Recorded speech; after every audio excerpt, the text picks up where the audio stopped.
नमस्कार दोस्तों, इस वीडियो में हम ये देखेंगे कि किस तरीके से प्रेसिपिटेटिंग मेथड द्वारा रन की गई एचडीएल कोलेस्ट्रॉल की किट आप किसी भी सेमी ऑटोमेटेड बायोकेमिस्ट्री एनालाइजर पे प्रोग्राम कर सकते हो। दोस्तों, इस वीडियो में हमने एनामोल लेबोरेटरीज प्राइवेट लिमिटेड द्वारा मैन्युफैक्चर किए गए किट को यूज़ किया है। तो दोस्तों, यदि आप आपकी एचडीएल कोलेस्ट्रॉल की किट प्रेसिपिटेटिंग मेथड वाली अगर आप किसी भी सेमी ऑटोमेटेड एनालाइजर पे प्रोग्राम करना चाहते हो, तो उसके लिए जिस इन्फॉर्मेशन या जिन पैरामीटर्स की आपको ज़रूरत होगी, वो सारे पैरामीटर्स इंस्ट्रक्शंस फॉर यूज़ में आपको मिल जाएंगे, जो कि आपके किट के अंदर दिया गया होगा। तो आइए हम देखते हैं कि किस तरीके से इन इन्फॉर्मेशन को यूज़ करते हुए हम सॉफ्टवेयर को प्रोग्राम कर सकते हैं। तो दोस्तों, सॉफ्टवेयर प्रोग्राम करने के लिए सबसे पहले हमें इंस्ट्रूमेंट को स्विच ऑन करना है और उसके मेन मेन्यू पे आ जाना है। यहाँ पर हम टेस्ट ऑपरेशंस का ऑप्शन सिलेक्ट करेंगे और इस लिस्ट में से ऐड न्यू टेस्ट का ऑप्शन सिलेक्ट कर देंगे।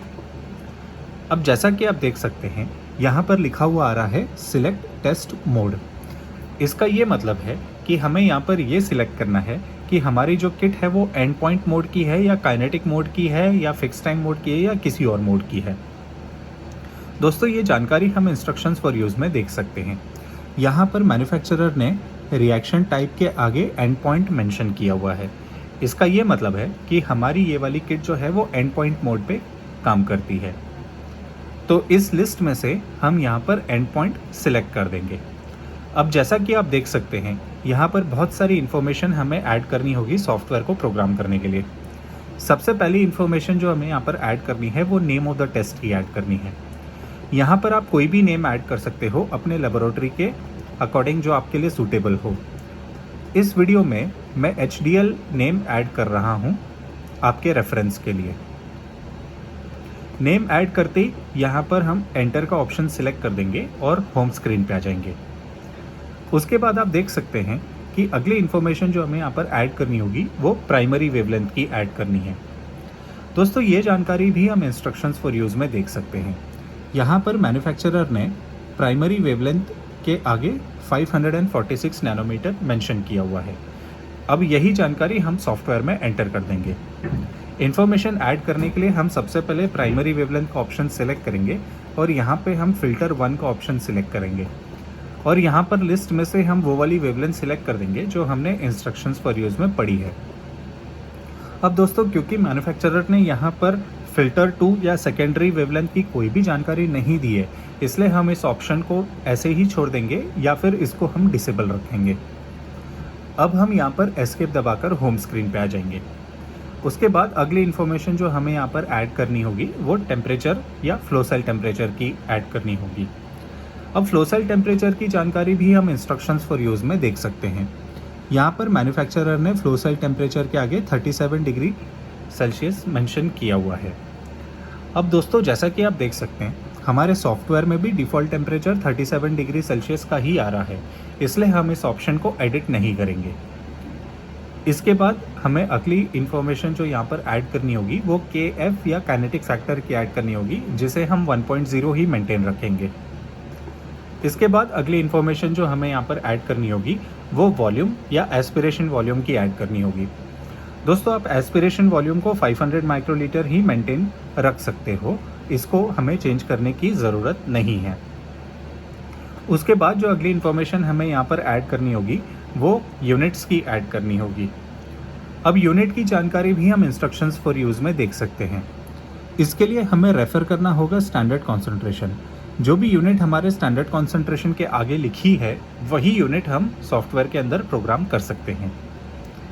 तो यूनिट ऐड करने के लिए हम यहाँ पर यूनिट का ऑप्शन सिलेक्ट करेंगे और इस लिस्ट में से हम वो वाली यूनिट सिलेक्ट कर लेंगे जो हमने इंस्ट्रक्शंस फॉर यूज़ में पढ़ी है। उसके बाद अगली इन्फॉर्मेशन जो हमें यहाँ पर ऐड करनी होगी वो लैग टाइम की ऐड करनी होगी। दोस्तों, यहाँ पर लैग टाइम का मतलब ये है कि जब हम हमारा रिएक्शन मिक्सचर इंस्ट्रूमेंट के अंदर एस्पिरेट करेंगे, उसके कितने सेकेंड्स के बाद इंस्ट्रूमेंट उसकी एब्जॉर्बेंस मेजर करेगा। अब चाहें तो इस इन्फॉर्मेशन को आप छोड़ भी सकते हैं और सीधे अगले ऑप्शन की तरफ बढ़ सकते हैं, लेकिन मैं हमेशा लैग टाइम सिलेक्ट करते हुए मैं 5 सेकंड का लैग टाइम इंस्ट्रूमेंट के अंदर हमेशा देता हूँ। दोस्तों, इसका कारण ये है कि बहुत सारी बार हमारा जो इंक्यूबेशन होता है वो रूम टेम्परेचर पे होता है और हमारा फ्लो सेल का टेम्परेचर 37 डिग्री सेल्सियस होता है। तो इसीलिए हमारा जो रिएक्शन मिक्सचर रूम टेम्परेचर से 37 डिग्री तक पहुंचने के लिए थोड़ा समय लेता है, और उतना समय देने के लिए मैं 5 सेकंड का लैग टाइम यहाँ पर एंटर कर देता हूँ। तो वैल्यू ऐड करते ही मैं यहाँ पर एंटर का ऑप्शन सिलेक्ट करूँगा और फिर एस्केप दबा दूंगा होम स्क्रीन पे आने के लिए। उसके बाद अगली इन्फॉर्मेशन जो हमें यहाँ पर ऐड करनी होगी वो ब्लैंक सेटिंग्स की ऐड करनी है। यदि हमारे लिए रिएजेंट से हमको ब्लैंकिंग रन करनी है या डिस्टिल वाटर से हमें ब्लैंकिंग रन करनी है। अब ये जानकारी भी हम इंस्ट्रक्शंस फॉर यूज़ में देख सकते हैं। यहाँ पर मैन्युफैक्चरर ने ब्लैंक सेटिंग्स के आगे रिएजेंट लिखा हुआ है। इसका ये मतलब है कि हमें रिएजेंट से यहाँ पर ब्लैंक रन करना है। अब क्योंकि हमें रिएजेंट से ब्लैंक रन करना है, इसलिए हम ब्लैंक का ऑप्शन सिलेक्ट करेंगे और यहाँ पर हम ऑप्शन येस को सिलेक्ट कर देंगे। उसके बाद अगली जानकारी जो हमें यहाँ पर ऐड करनी होगी वो QC या क्वालिटी कंट्रोल सीरा की ऐड करनी होगी। यदि आप अपने लेबोरेटरी में किसी प्रकार का क्वालिटी कंट्रोल सीरम रन कर रहे हैं तो उसकी नॉर्मल या एबनॉर्मल रेंज आप यहाँ पर एंटर कर सकते हैं। उसके बाद अगली इन्फॉर्मेशन जो हमें यहाँ ऐड करनी है वो नॉर्मल वैल्यू की ऐड करनी है। इसका ये मतलब है कि हमारे पेशेंट के अंदर नॉर्मल वैल्यू कितनी होनी चाहिए। अब वैसे तो लेबोरेटरी को अपनी नॉर्मल वैल्यू खुद एस्टैब्लिश करनी चाहिए और वो वाली नॉर्मल वैल्यू यहाँ पर हमें एंटर करनी है। लेकिन यदि लेबोरेटरी ने अपनी नॉर्मल वैल्यू एस्टैब्लिश नहीं करी है तो हम इंस्ट्रक्शंस फॉर यूज़ रेफ़र कर सकते हैं। यहाँ पर आप देख सकते हैं कि रेफरेंस वैल्यू के आगे मैन्युफैक्चरर ने नॉर्मल वैल्यू मेंशन करी हुई है।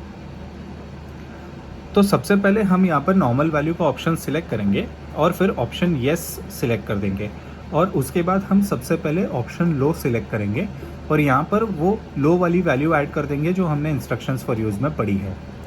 वैल्यू ऐड करते ही हम यहाँ पर एंटर दबा देंगे और फिर उसके बाद हम ऑप्शन हाई सिलेक्ट करेंगे और यहाँ पर भी हम वो वाली वैल्यू ऐड कर देंगे जो हमने इंस्ट्रक्शंस फॉर यूज़ में पढ़ी है।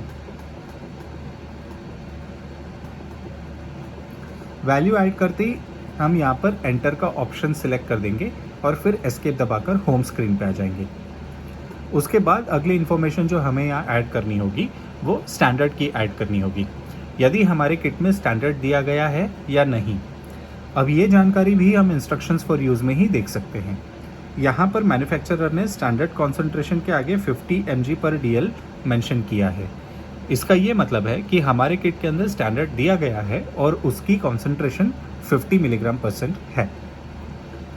तो क्योंकि हमारे किट में स्टैंडर्ड दिया गया है इसलिए हम यहाँ पर स्टैंडर्ड का ऑप्शन सिलेक्ट करेंगे और फिर ऑप्शन येस को सिलेक्ट कर लेंगे।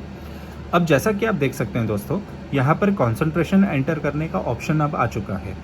तो हम कॉन्सेंट्रेशन को सिलेक्ट करेंगे और सबसे पहले हम यहाँ पर स्टैंडर्ड नंबर की तरफ जाकर के स्टैंडर्ड नंबर सिलेक्ट कर लेंगे। अब क्योंकि हमारे किट में एक ही स्टैंडर्ड है इसलिए हम यहाँ पर 1 ऑप्शन सिलेक्ट करेंगे और फिर ऑप्शन को हम एंटर कर देंगे। अब जैसा कि आप देख सकते हैं दोस्तों, यहाँ पर कॉन्सेंट्रेशन एंटर करने का ऑप्शन अब ओपन हो चुका है। तो यहाँ पर हम कॉन्सेंट्रेशन की ऑप्शन को सिलेक्ट करेंगे और यहाँ पर हम वो वाली वैल्यू ऐड कर देंगे जो हमने इंस्ट्रक्शंस फॉर यूज़ में पढ़ी है।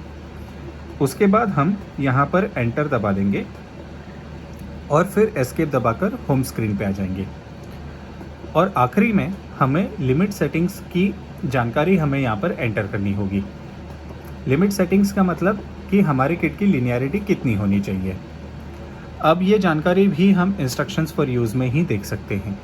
यहाँ पर मैन्युफैक्चरर ने लिनियरिटी के आगे 400 mg/dl मेंशन किया हुआ है।